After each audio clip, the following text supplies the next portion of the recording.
Good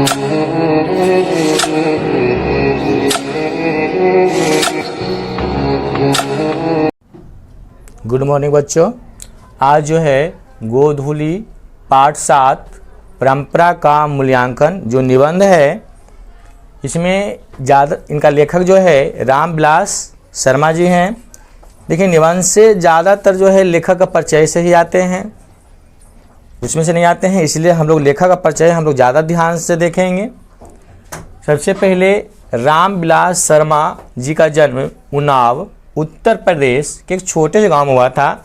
छोटे से गांव का नाम था ऊंच गांव सनी में 10 अक्टूबर 1912 ईस्वी में हुआ था।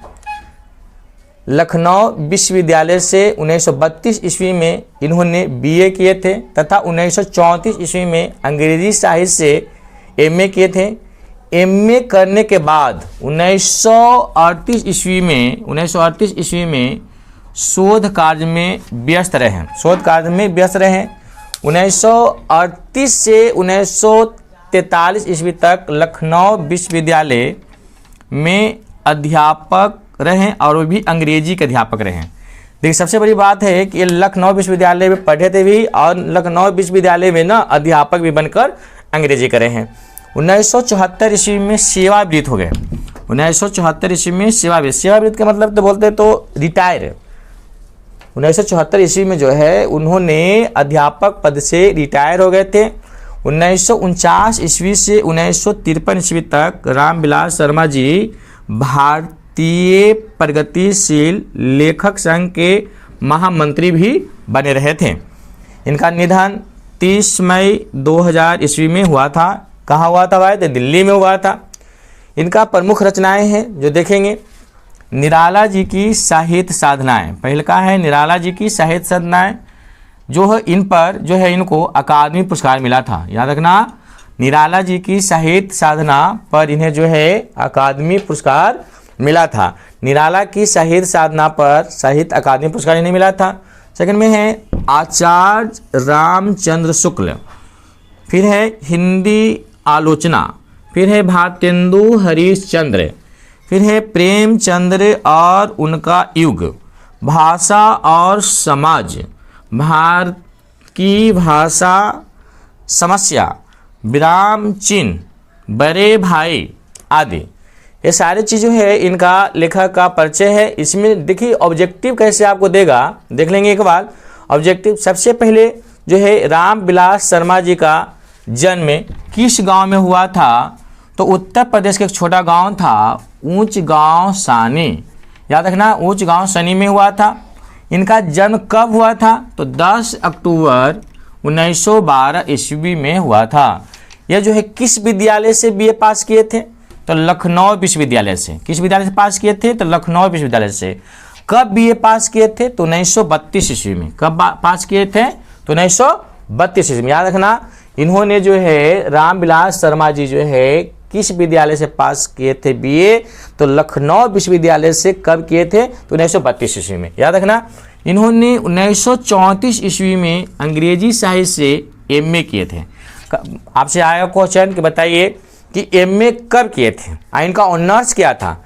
तो 1934 ईस्वी में एमए किए थे। इनका ऑनर्स क्या चीज था? तो इंग्लिश, यानी अंग्रेजी में इसने क्या किए थे? पास किए थे, एमए किए थे। यह जो है 1938 ईस्वी के बाद जो है शोध कार्य में हमेशा ये व्यस्त रहे हैं। इनका जो है 1938 से 1943 ईस्वी तक लखनऊ विश्वविद्यालय में अध्यापक रहे थे। अगर आपसे कोई पूछे, अगर आपका क्वेश्चन अगर आएगा कि अध्यापक जो अंग्रेजी के जो थे ये लखनऊ विश्वविद्यालय में थे, कब से कब तक रहे हैं? तो 1938 से लेकर 1943 ईस्वी तक। इन्होंने जो है कब रिटायर हुए? तो 1974 ईस्वी में। रामविलास शर्मा जी रिटायर कब हुए? तो 1974 ईस्वी में। 1949 से 1953 ईस्वी तक रामविलास शर्मा जी किस संघ के महामंत्री बने रहे? तो भारतीय प्रगतिशील का जो है यह महामंत्री बने रहे 1949 से लेकर 1953 ईस्वी तक। रामविलास शर्मा जी का निधन कब हुआ? तो आप ऑब्जेक्टिव में लगाएंगे, याद हम कर लेंगे 30 मई 2000 ईस्वी को। कहाँ निधन हुआ था? तो दिल्ली में। इनका निधन कहाँ हुआ था? तो दिल्ली में हुआ था। प्रमुख रचनाएं इनका क्या कैसी है? निराला की साहित्य, इनका जो है साहित्य अकादमी पुरस्कार मिला था इस लिखने पर। फिर उसके बाद है आचार्य रामचंद्र शुक्ल, फिर है हिंदी आलोचना, फिर भारतेंदु, फिर हरिश्चंद्र, प्रेमचंद और उनका युग, फिर भाषा और समाज, भारत की भाषा, समस्या, विराम चिन्ह, बड़े भाई आदि। ऐसा था इनका। चलिए अब देखते हैं परंपरा का मूल्यांकन निबंध। इसमें है परंपरा का ज्ञान होना हमें आवश्यक है, जो युग परिवर्तन करना चाहते हैं, जो लकीर का फ़कीर नहीं है। यानी कहने का मतलब है कि अगर हम परंपरा अगर बदलना चाहते हैं और परंपरा को एक नई मोड़ लाना चाहते हैं, तो हमें लकीर का फ़कीर नहीं होना है। यानी वही चीज़ होकर ना चलेंगे, क्योंकि समय के साथ जो है बहुत चीज़ का जो होती है बदलाव होती है। इसीलिए हम लोग का भी क्या करना चाहिए? बदलना चाहिए। जैसे कि साहित्य में मनुष्य का संपूर्ण जीवन, पहले साहित्य जो है पहले की बात करते हैं तो पहले साहित्य जो है जो लिखा जाता था, पहले राजा महाराजा के बारे में लिखा जाता था, उनका रहन सहन, उसकी चाल चलन के बारे में लिखा जाता था। लेकिन कुछ दिनों के बाद उसमें परिवर्तन आई, फिर देश के बारे में, स्वतंत्रता के बारे में, कैसे आज़ादी मिलेगी उसके बारे में लिखा गया। उसके बाद फिर और परिवर्तन आई, उसमें अब देखा होगा, कहानी वाली फिल्म में देखा होगा कि एक लड़का रहता है, एक लड़की रहता है, बदमाश रहता है और उसमें फिल्म चलता है, हीरो बदमाश को मारता है। तो यानी कहने का मतलब है कि हमेशा जो है कुछ न कुछ जो है परिवर्तन जो है आते रहता है। तो हमें लकीर की फ़कीर नहीं बनना है। 19वीं और 20वीं सदी की अगर बात करें तो 19वीं 20वीं सदी की बाद में अगर फिल्म की बात करें तो आप लोग देखे होंगे किस तरह की फिल्म बनता है। पहले देखे होंगे कैसे लोग बनाते थे 19वीं 20वीं सदी के पहले, देखे होंगे पहले दो कपड़े पहनते थे, फुल कपड़ा पहनते थे, उतना डांस नहीं करते थे। लेकिन आप देखे होंगे कितना मार धार करते हैं, कितना माने कैसे कपड़ा पहनते हैं। तो युग के साथ यानी परंपरा के साथ यानी हमें क्या करना पड़ता है? परिवर्तन करना पड़ता है। हम लोग परिस्थितियों के अनुसार क्या करना चाहिए? चलना चाहिए। अगर हम लोग परिस्थितियों के अनुसार नहीं चलेंगे तो हम समय के अनुसार बहुत दूर फेंका जाएंगे, बहुत सारे हमारे अंदर दिक्कत आएगी। इसीलिए परंपरा के साथ हमें क्या करना है? चलना है। प्रतिभाशाली मनुष्य की भूमिका अगर होती है, निर्णायक होती है, तो उसमें भी हमें क्या करना होगा? परिवर्तन करना होगा। अगर आज पहले की तरह अगर पुस्तक लिखा जाए तो कोई पढ़ना पसंद नहीं करेगा। आज ज़्यादातर लोग जो है छोटे छोटे कहानी, छोटे छोटे कविताएं पढ़ना ज़्यादा पसंद करते हैं। यानी कि पहले बड़ी बड़ी कविता होती, जैसे कि हम लोग पढ़ते थे तो झांसी की रानी एक कविता थी, खूबलर जिम्मेदानी झांसी वाली रानी थी, वो बहुत बड़ी कविता था। आज उतना बड़ा कविता अगर लिख दिया जाए तो लोग पढ़ना पसंद भी ना करेंगे। यानी छोटी छोटी कविता पसंद करते हैं। यानी युग के साथ यानी समय के साथ यानी परिवर्तन होना जरूरी है। समझना, परिवर्तन होना जरूरी है। आपका जो है हिटलर ने सोवियत संघ पर आक्रमण किया था, बहुत सारे आक्रमण करते आए और चले गए भी। और आने वाला समय में हम लोग बहुत सारे चेंज किए हैं, हम लोग भी ताकतवर बने हैं। कोई भी आज जो है हमारे ऊपर आंख उठा कर नहीं सकता है। यानी परिवर्तन हुई है। जैसे कि अगर साहित्य की बात करें तो पहले जो है साहित्य का बहुत हमारे जीवन में ना साहित्य के लिए जो है बहुत अहम भूमिका है। जैसे कि अगर महात्मा गांधी की अगर बात करें, ज्योतिबा फुले की बात करें, तो आज़ादी के समय जो है तरह तरह की जो पेपर निकलते थे, जिसमें महात्मा गांधी ने पेपर में लेख, आज़ादी की कविताएं, बहुत सारे चीज़ें आते थे जो हमारे देश के लिए आज़ादी कराने का अहम भूमिका निभाया था।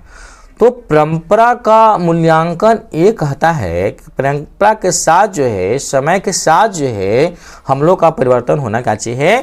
जरूरी है। अगर हम लकीर की अगर फ़कीर बन रहेंगे, हम वही चीज़ गुनगान देते कि नहीं कि हम वही चीज़ है। देखिए कहावत है कि ना कि जो पुरानी चीज़ अच्छे होते हैं, ऐसे जरूरी नहीं है कि सभी पुरानी चीज़ अच्छे होंगे, कुछ नए चीज़ भी अच्छे होते हैं। लेकिन लोग कहते हैं कि नहीं पुराने चीज़ बहुत अच्छे होते हैं, बहुत अच्छे होते हैं। तो जरूरी नहीं है कि पुरानी चीज़ बहुत अच्छी ही होते हैं, कुछ नए चीज़ भी अच्छे होते हैं। है कि नहीं। समय के साथ हम लोग देखिए बहुत सारे परिवर्तन किए। पहले देखिए किस तरह से जहाज था, आज नहीं किस जहाज है, तो परिवर्तन तो जरूरी है। पहले जैसे जहाज आज रहता तो काम तो नहीं चलता, है कि नहीं। बहुत सारे सोवियत संघ में बहुजातीय राष्ट्रीयता का पुनर्जन्म हुआ। सोवियत संघ में बहुजातीय राष्ट्रीय का पुनर्जन्म होने के कारण है कि समय की परिवर्तन हुई, जिसके कारण जन्म लिया और राष्ट्रीयता भी मिली। 1917 ईस्वी में रूसी और गैर रूसी जातियों में आपसी संबंध में बड़ा परिवर्तन हुआ।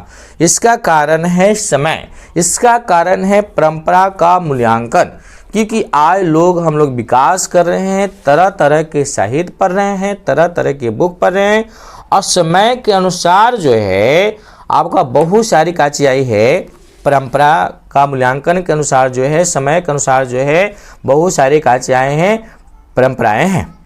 समझ बात को ना। इसीलिए जो है ये निबंध में जो है आपका इससे ही आपको टोटल आपको क्वेश्चन आंसर बन जाएगी, समझे ना, ज़्यादा कुछ है नहीं।